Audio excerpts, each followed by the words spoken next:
Colegas, o nosso objetivo aqui hoje é mostrar uma estratégia racional, baseada em evidência, eficaz, segura, aonde você vai poder, com associação de medicamentos, obter uma analgesia eficiente, eficaz e segura para o seu paciente. Então, eu vou mostrar aqui algumas diretrizes, alguns pontos mais importantes dos medicamentos que podem ser aplicados com essa finalidade, né? Analgesia na clínica odontológica.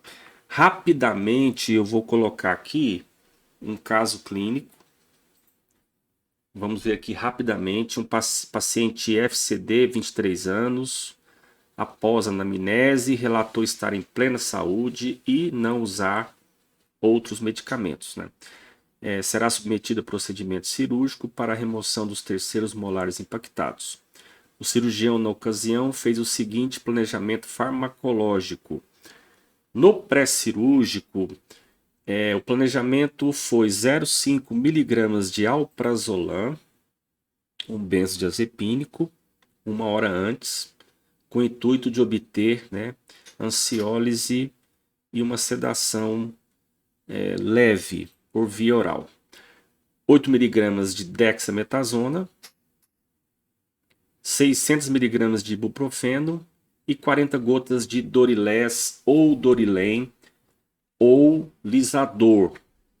Dorilés e Dorilem são mais em conta, né? São bem mais baratos. O Lisador é mais oneroso. Aqui a gente tem uma associação de dipirona com prometazina.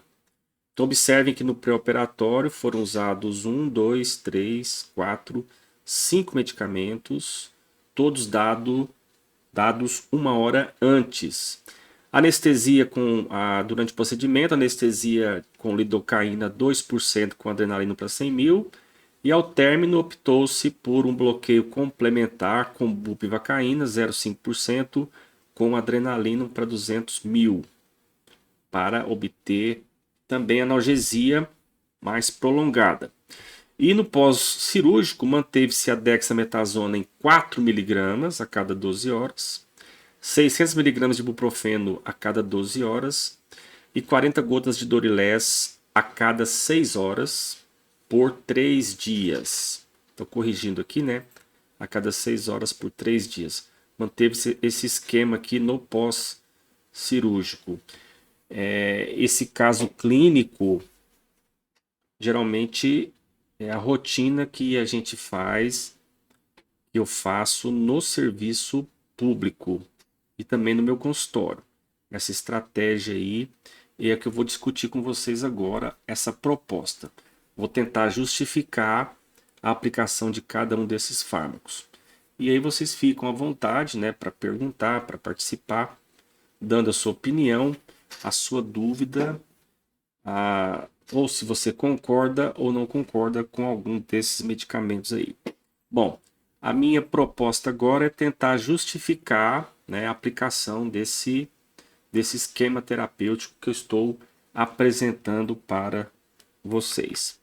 Ok? Então vocês memorizem aí esses medicamentos e nós vamos tentar justificar a aplicabilidade deles na clínica odontológica. Tá certo? Antes de falar propriamente dos medicamentos, é importante a gente colocar aqui alguns conceitos em relação à dor que são fundamentais para a compreensão do colega cirurgião dentista, né? O primeiro é que o paciente é a maior autoridade em relação à dor que sente. Por que eu coloco isso aqui? Porque às vezes a gente tem o hábito de duvidar da dor que o paciente relata, né? O paciente pode falar que dói e a gente não acredita, né? E a gente não dá confiança para aquela queixa, não dá confiança para aquela informação. Esse é um conceito importante. Eu preciso lembrar que o paciente é a maior autoridade em relação à dor que sente. Não existe o piti, não existe o exagero. O que existe é uma somatização, às vezes, ou uma interferência emocional que nós podemos controlar com a farmacologia. Então, todas as vezes que o paciente refere dor, nós não questionamos a veracidade. O que a gente faz é perguntar qual a nota de 0 a 10 que o paciente dá para essa dor que ele está referindo. Então, tenho dor, sim, de 0 a 10. Qual que é a nota? Então, seria uma informação importante, um instrumento importante, seria o escalonamento, né? A nota que o paciente dá para a dor que ele está sentindo. A gente não questiona a dor. Se o paciente fala que está doendo, a gente acredita, né? O paciente tem direito de não sentir dor. Eu quero falar uma coisa importante. Já existe, se vocês olharem na literatura, já existem nos Estados Unidos, né? Nos Estados Unidos, e as coisas acontecem lá primeiro para depois virem para o Brasil, né? Então, nos Estados Unidos já existem jurisprudência, já existem processos rolando, processos judiciais, onde o paciente relata que não teve a sua dor controlada de maneira eficaz, né? A partir desse preceito que ele tem o direito de não sentir dor. Se ele tem o direito de não sentir dor e ele te procura, nós temos a obrigação, né, de tentar resolver esse problema partindo, né, de diretrizes, partindo de preceitos racionais, tá certo? Tudo bem que eu não consiga controlar a dor, mas eu preciso, pelo menos, aplicar naquele paciente o que a literatura moderna atual me oferece. Por isso que eu falei no começo que me preocupa muito a falta de atualização dos colegas nos últimos anos, porque tudo isso aqui é muito novo, né? Essas informações em relação à dor, elas são bastante novas. E às vezes eu trago comigo conceitos da graduação que já são ultrapassados, né?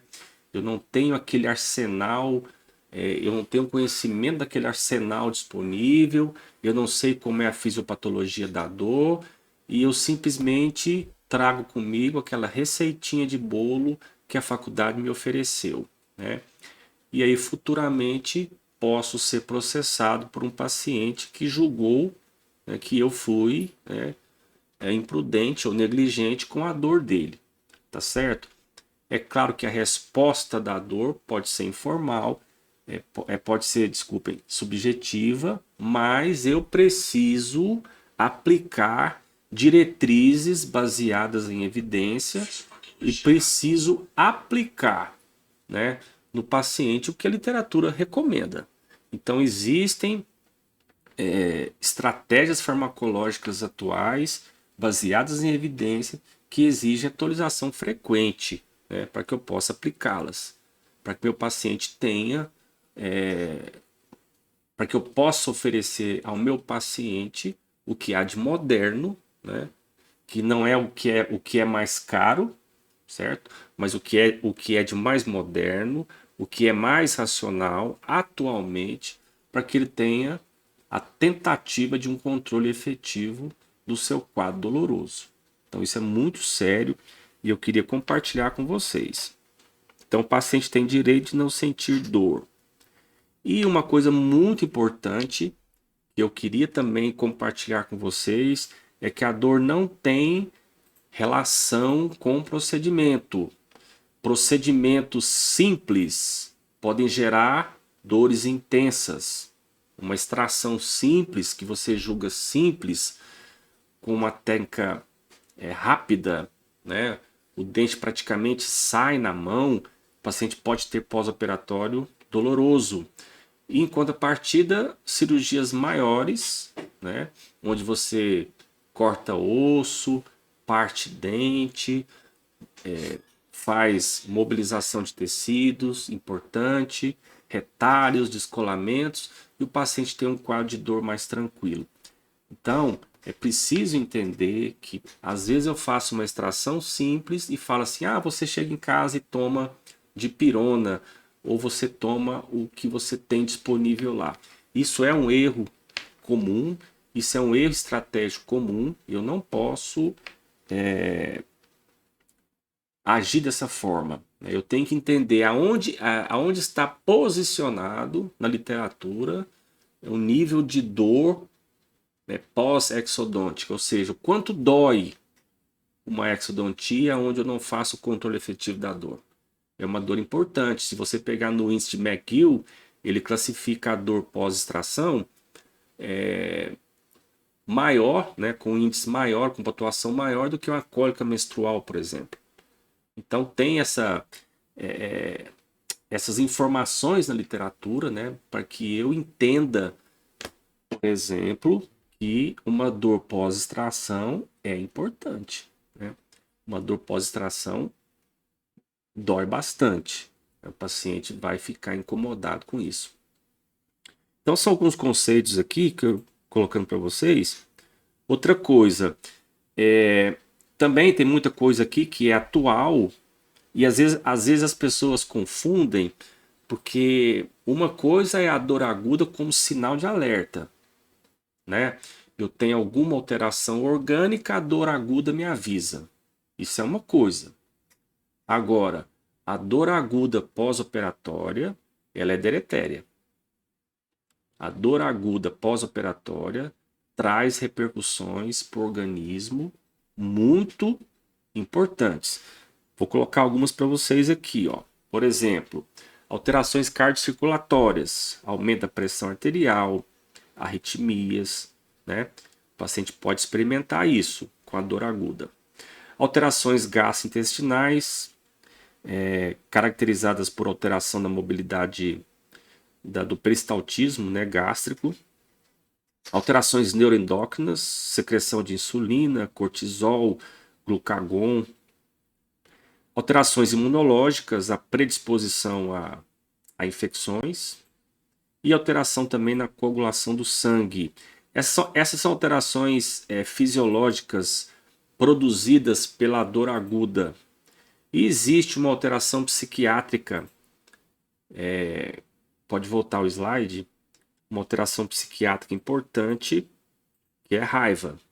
Então, o paciente que experimenta dor no seu atendimento odontológico vai ficar com raiva de você, certo? Ele pode não demonstrar isso, ele vai te respeitar, ele vai te tratar bem, mas no fundo ali ele está com raiva. E ele vai contar isso para os outros. Ele vai contar isso para os outros, por isso que eu falei, a questão do marketing, né? Se você quer o consultório cheio, um rendimento melhor do seu consultório, você tem que se preocupar com a dor do seu paciente. A dor do seu paciente deve te incomodar. Você não pode simplesmente ignorar isso. E aí você tem que abrir mão do arsenal disponível, né? Que é o conhecimento farmacológico, que é o conhecimento da fisiopatologia da dor, para que você possa ter, né, colaborar para a resolução desse quadro aí e prevenção dele também. Então essa alteração psiquiátrica aqui, eu gosto de frisar, é a raiva. O paciente vai ficar com raiva de você. Isso aí para o seu cartão de visitas é ruim, porque ele vai compartilhar essa experiência com outros colegas. Essa semana eu tive 2 pacientes que vieram de outros colegas com experiências ruins, né? Experiências de dor, experiências de trauma, e a gente observa que o paciente chega totalmente alterado. O paciente já chega alterado, com quadro de ansiedade, às vezes um pouquinho de depressão e com muita raiva do cirurgião dentista que o atendeu. Então, gente, eu tenho que me preocupar com isso. Eu preciso lançar mão da farmacologia, do arsenal disponível, para poder oferecer ao paciente um transoperatório mais confortável, um pós-operatório com menos dor e com conforto também. Então deve ser uma prioridade minha, a farmacologia está aí para isso. Qual que é a realidade atual? A dor é subtratada. Isso é uma conclusão da literatura, não só na odontologia, mas na medicina também. Então, o que a gente tem de informação na literatura? O paciente chega com dor e é subtratado. Ou seja, ele não tem o quadro de dor resolvido. Na maioria das vezes ele não tem, né? E por que isso acontece? Quais são as causas para isso? Primeiro, que eu já falei para vocês, ó, eu não valorizo a queixa do meu paciente. Se eu não valorizo a queixa, né, eu não estou levando em consideração aqueles conceitos de dor, né, que o paciente é maior autoridade em relação à dor que sente. O que mais? Eu não compreendo a fisiopatologia da dor. Se eu não sei como a dor acontece, como é que eu vou tratar? Como é que eu vou tratar o que eu não conheço, né? E eu costumo dizer que a fisiologia, ela elucida a farmacologia. A farmacologia, ela só se tornou ciência graças à comprovação científica da fisiologia. A farmacologia se tornou ciência graças às informações baseadas em evidência, né, comprovadas cientificamente da fisiologia, porque o fármaco ele imita uma substância endógena, ou ele imita um neurotransmissor, ou ele imita um altacoide, ou ele imita um hormônio. Então o fármaco, na verdade, é a imitação de uma substância endógena. E o medo excessivo de reação adversa, essa questão aqui vai muito em relação aos opioides, né? Os opioides são os fármacos mais importantes para o controle da dor aguda e muitas vezes nós abrimos mão da prescrição do opioide, né? Porque a gente teme, por exemplo, depressão respiratória, porque aprendeu na faculdade que o opioide dá depressão respiratória, né? Mas isso foi nos ensinado com medo. Então não é o ensinamento correto. Você vai ter depressão respiratória por via oral com opioide? Praticamente não, né? Isso são situações ao nível hospitalar. A não ser que você tenha um paciente muito debilitado. Esse não é o perfil da clínica odontológica, né?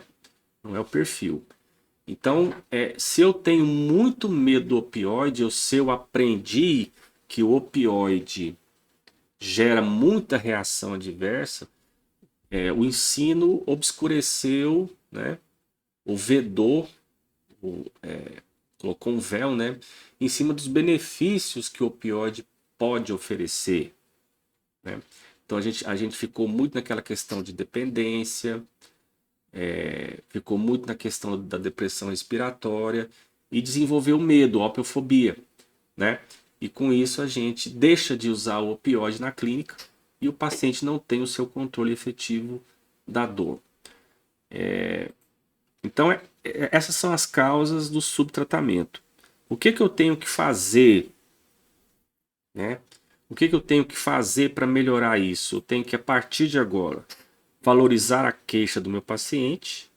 Eu tenho que estudar a fisiologia e a farmacologia da dor. Eu preciso aprender como que a dor acontece.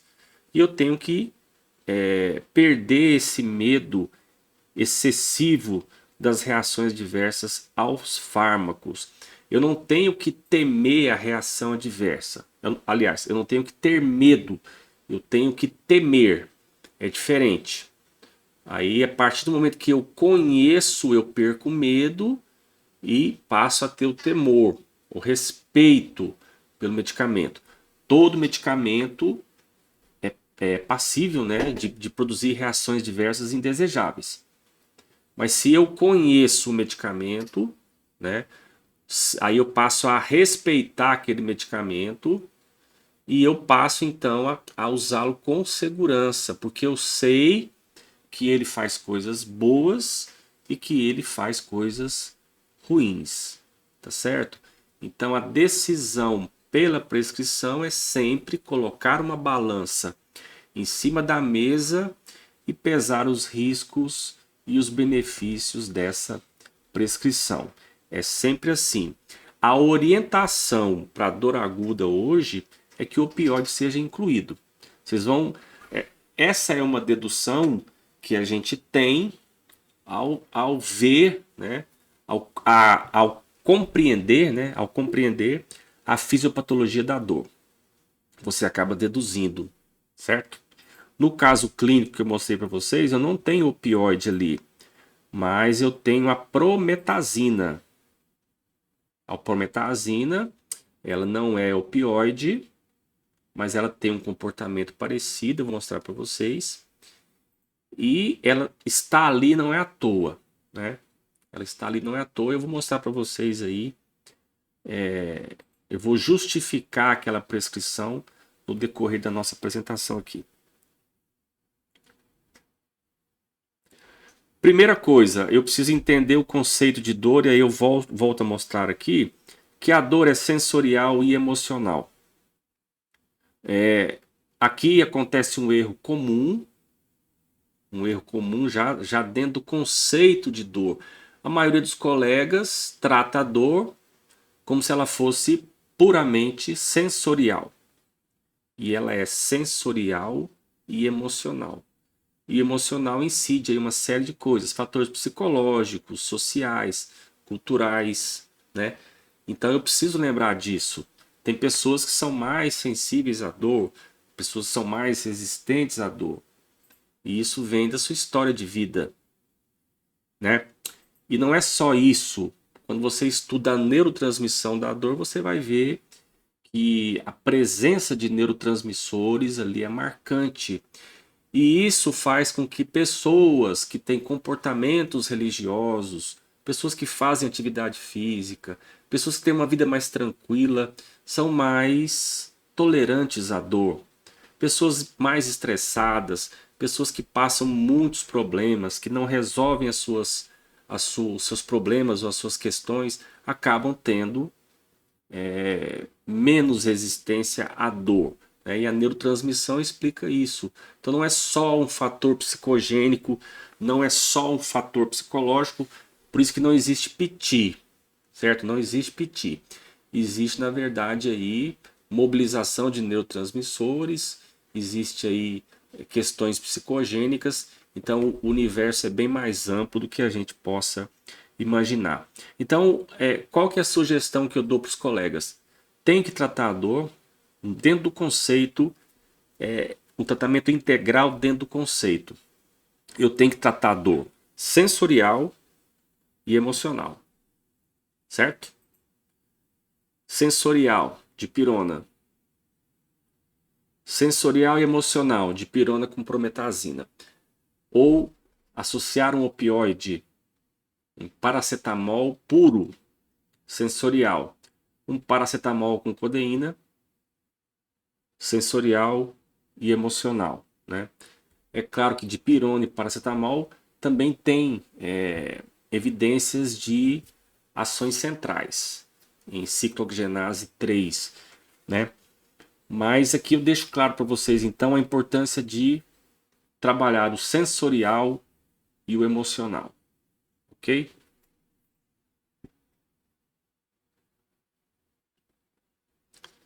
Bom, então eu vou explicar aqui de maneira detalhada, de maneira bem simples, a fisiopatologia da dor. Só para a gente entender aqui, eu tenho nociceptores, que são tomadinhas periféricas. É como se tivesse um dente aqui na extremidade. Esse dente tem, partindo dele, né, tomadinhas que são nociceptores, são receptores da dor, que vão receber aqui algum estímulo ou vão receber aqui alguma substância que vai provocar despolarização nervosa. Então eu tenho nociceptores, que na verdade é o comecinho do neurônio, né? Eu tenho um primeiro neurônio que sai da periferia e vai para o centro, conectando-se a um segundo neurônio que já está no centro e sobe ao nível de tálamo. E eu tenho um neurônio que está de azul, ele não está de azul à toa, porque na verdade ele tem uma participação na tentativa de inibir a dor. Então eu tenho dois neurônios que trabalham conduzindo estímulos dolorosos e eu tenho um neurônio azul que tem a função, né, de controlar a dor. Então observem que o próprio organismo ele tem recursos, ele tem medidas antiálgicas, né? Nós vamos ver aqui. O próprio organismo tem a sua capacidade de, ou pelo menos a tentativa de fazer a inibição dolorosa. Então vamos ver como que acontece a dor. A dor ela sempre começa, no caso aqui, eu vou falar mais de dor aguda, né? Processo inflamatório. Então voltando aqui, eu tenho um processo inflamatório. Esse processo inflamatório vai gerar prostaglandina, principalmente a PGE2. Então essa prostaglandina vem da ciclooxigenase do ácido araquidônico, que é aquela cascata de inflamação que a gente viu na faculdade.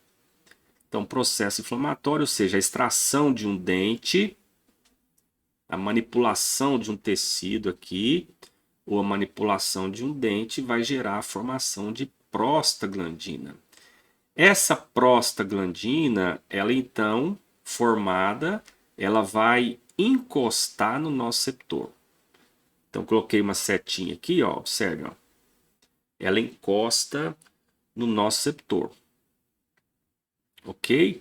Quando ela encosta no nociceptor, ela vai provocar uma despolarização desse primeiro neurônio. Aqui. Então, esse neurônio, né? Eu vou ter aqui entrada de cálcio, o neurônio dá uma tremidinha, né? E vai liberar o seu produto aqui, no caso, o glutamato. Exemplifiquei aqui glutamato, que é um neurotransmissor estimulatório, né, álgico, um dos mais comuns. Então, voltando, repetindo, olha só. Prostaglandina encosta no nociceptor, despolariza o primeiro neurônio que libera o seu produto, que é o glutamato. Aqui, a prostaglandina ela se comporta como um altacoide, né? Quando eu falo de altacoide, neurotransmissor e hormônio, a gente fala basicamente de comunicação celular.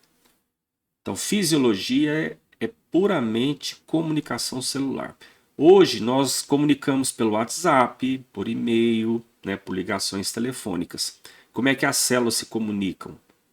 Por substâncias que o organismo produz.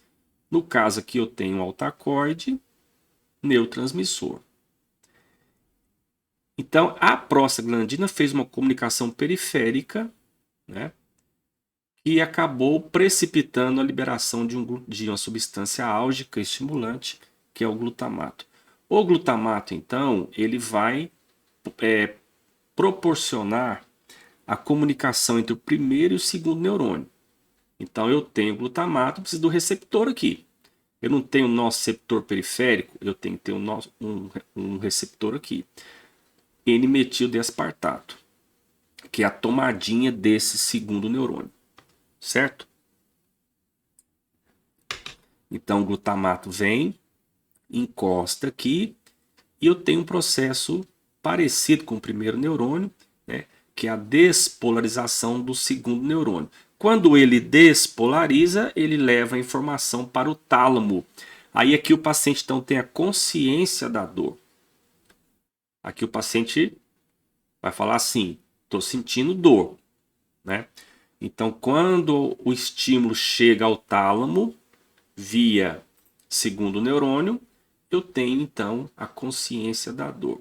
O que o organismo vai fazer? Ele vai ativar essa via descendente inibitória, onde ele vai, esse neurônio azul vai liberar uma substância antiálgica, no caso os opioides. Certo? Então, observe que eu tenho aqui no centro uma luta, uma briga, uma guerra de neurotransmissores. O glutamato produzindo dor e os opioides tentando controlar o quadro álgico. A dor é puramente, né, ela é muito mais central do que periférica, né? Tanto é que você não tem um neurônio azul que volta para a periferia, né? A dor é uma via de mão única. Ela sobe e fica lá em cima. Você não tem retorno desse neurônio azul. Então, assim, eu costumo dizer que a dor é uma guerra entre neurotransmissores. Lembra que eu falei que pessoas com comportamento religioso, pessoas que fazem atividade física, acabam aumentando muito a concentração de opioides. E isso favorece, né, favorece um comportamento, vamos dizer assim, menos estressante, com menor sofrimento, vamos dizer assim, mediante um quadro de dor aguda. Beleza? Então, essa é a fisiopatologia da dor. Eu tenho envolvimento, então, de 2 neurônios, de um altacoide, eu tenho envolvimento de 2 neurotransmissores, eu tenho envolvimento de receptores N-metil-D-aspartato. Ok? Bom, conhecendo a fisiopatologia da dor, vamos tentar justificar aquela associação medicamentosa aqui dentro desse processo. Vamos começar pela dexametasona. Dexametasona. Onde que ela vai agir? A dexametasona ela tem 2 pontos de ação aqui na fisiopatologia da dor. Primeiro, ela não vai deixar formar prostaglandina. Por quê? Porque ela vai bloquear a fosfolipase A2 e, consequentemente, a ciclooxigenase. Então, eu tenho uma redução na produção de prostaglandina. Se eu reduzo prostaglandina, eu vou mexer na iniciação da dor. Se eu não tenho essa bolinha azul aqui, ninguém vai encostar no nosso receptor. Outra coisa que a dexametasona faz, ela tira a sensibilização desse nosso receptor. Ela consegue diminuir, né? Ela impede que esse nosso receptor fique sensível. Então, se eu faço a dexametasona antes do procedimento, eu vou conseguir, então, agir nesses 2 alvos fisiológicos. Não forma prostaglandina e o nosso receptor vai ficar com a sensibilidade reduzida. Ou seja, se escapulir alguma prostaglandina, ela vai ter dificuldades em sensibilizar esse nosso receptor. Porque sempre escapa, né? Porque a ciclooxigenase é um processo dinâmico. Então você tem expressões de ciclooxigenase acontecendo em vários momentos. Então é como se aqui fosse um tecido. Eu tenho uma ciclooxigenase aqui, ela some, aparece outra aqui. Então às vezes essa que sumiu estava bloqueada pela dexametasona. Surge uma outra aqui. É claro que é menos, mas pode escapulir. Então, mesmo eu dando a dexametasona, eu vou ter prostaglandina que vai escapulir, né, do bloqueio medicamentoso. Porque o processo é dinâmico. Você não tem ciclooxigenase estável no tecido. Você tem expressões que aparecem que somem. Que aparece aqui, some, aparece aqui, some. Então, é muito importante a gente lembrar disso. Bom, e foi feito dexametasona 8 mg e não 4. Por quê? Porque eu queria ter um efeito antiedema. Então, quando eu quero ter um efeito antiedema, eu preciso de doses maiores do pré-operatório. Certo? Então, aí eu fiz 8 mg para obter também esse efeito antiedema. Aí eu tenho que bloquear, então, a lipoxigenase, bloquear a formação de leucotrienos, que ajuda no edema, né? E também prostaglandina, que tem uma ação de vasodilatação. Então, com isso, estou justificando a dexametasona em 8 mg. Eu posso, dentro da minha prescrição, fazer a dexametasona 4 mg se eu não quero um efeito antiedema, eu quero um efeito analgésico. Então eu posso usar a dose menor. Esse tipo de analgesia, que a gente chama de analgesia multimodal ou multiponto, ela não é engessada. Ela não é engessada. Ela não é um protocolo fixo. Ela permite variações de dose. Ela permite que você deixe de usar um medicamento em detrimento de outro. Tá certo? Então não é uma coisa, não é uma receitinha de bolo. É muito mais do que isso. É uma receita onde você consegue justificar os alvos farmacológicos e você pode trabalhar modificando dose, colocando e tirando medicamento, tirando e colocando no transcorrer do pós-operatório. Então é uma coisa bem dinâmica, não é aquela receitinha de bolo que a gente aprendeu, que a maioria de nós aprendeu na faculdade.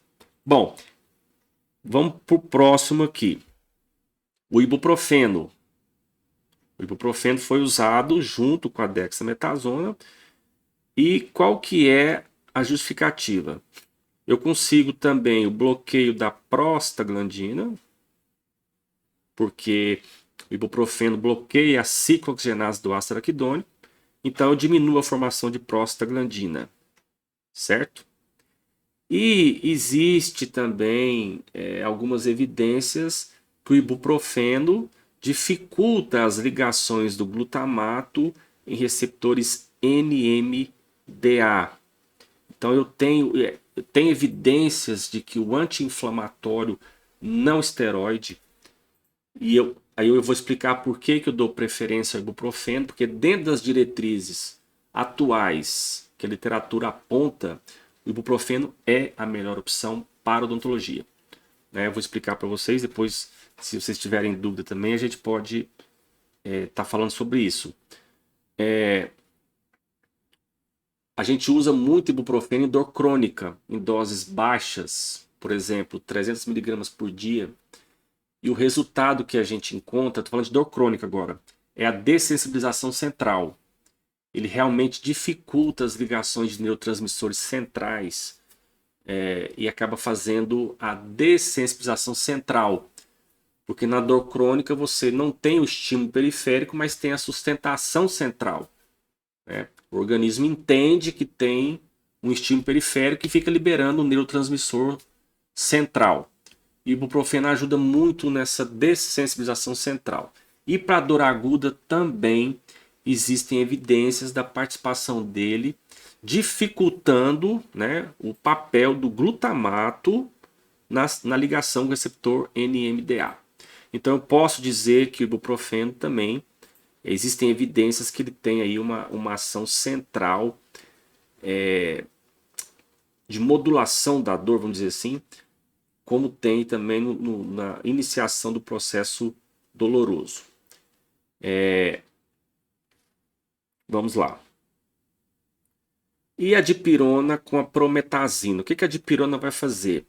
A dipirona também vai dificultar a formação de prostaglandina. Então você tem aqui dexametasona, ibuprofeno e dipirona agindo nesse alvo. Os três. A dipirona faz uma coisa que ninguém faz. Ela dificulta a ligação da prostaglandina no nosso receptor. A dexametasona tira a sensibilidade do nosso receptor. Então, se eu faço ibuprofeno, dipirona e dexametasona, ou seja, não deixo formar prostaglandina. Se escapulir alguma prostaglandina, ela vai ter dificuldades em ligar em nosso receptor. Se ligar em nosso receptor, esse nosso receptor vai ter a sua sensibilidade reduzida. Observem que essa associação medicamentosa praticamente inibe o processo de iniciação dolorosa. Imagina a eficácia que você tem quando você mistura essas três medicações. E a prometazina, o que ela vai fazer? Ela vai fortalecer essa via descendente inibitória. Ou seja, eu ofereço aqui, uma mobilização maior de neurotransmissores antiálgicos. Então ela tem um papel Na verdade, quando você deprime a função do sistema nervoso central, você acaba tendo um efeito analgésico. Então, relaxante muscular, antihistamínico, sedativo, acaba colaborando, né, na eliminação do sofrimento associado aos quadros de dor aguda. Então, está aqui a prometazina como ação central. Então, observem que eu posso mexer aqui, né, nessa ligação, tirando a sensibilidade do nosso receptor, dificultando as ligações do glutamato receptor NMDA e fortalecendo a via descendente inibitória. Ou seja, eu vou inibir as ações dos neurônios vermelhos e potencializar a ação do neurônio azul.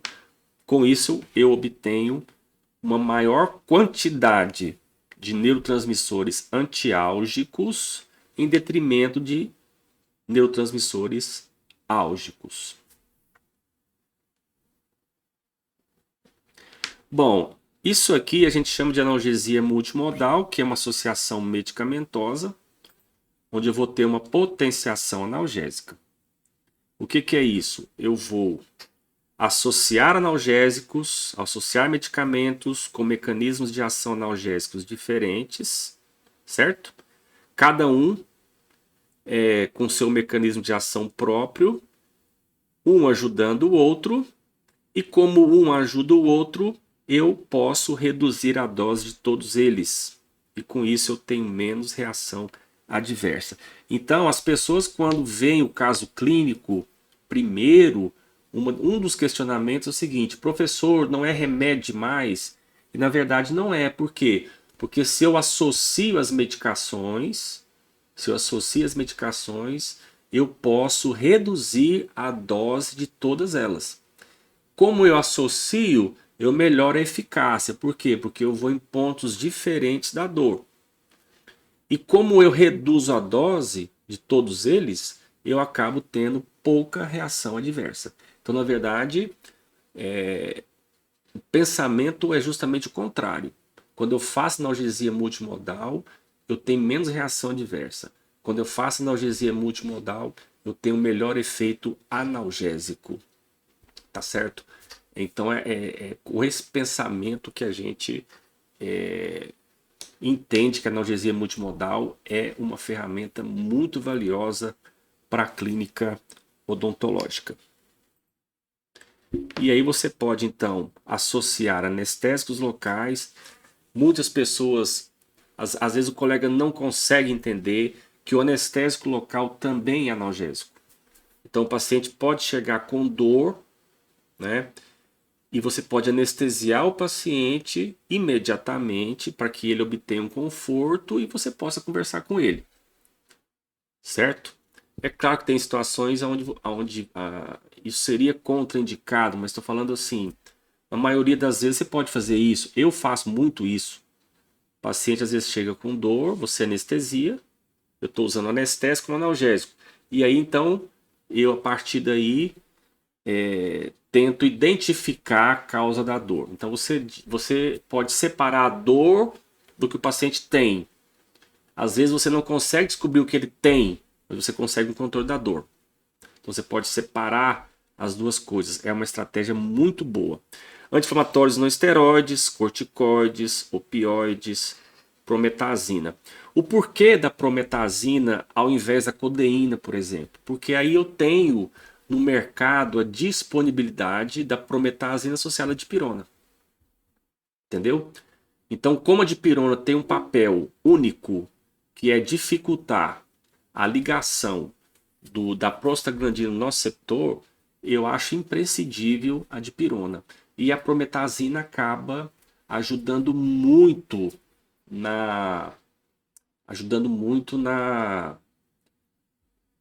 no fortalecimento da via descendente inibitória. Então ela substitui bem o opioide. Se o paciente for alérgico à dipirona, você pode então usar o paracetamol com codeína. Você pode usar a dipirona com codeína? Pode, mas a logística é difícil, porque o paciente vai ter que comprar dois remédios, a dipirona e a codeína.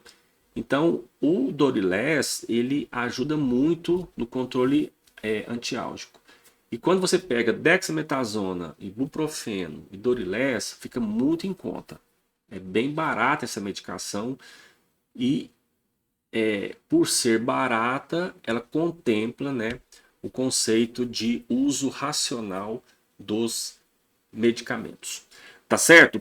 Então eu coloco à disposição para interação com os colegas, para dúvida, se alguém quiser perguntar alguma coisa,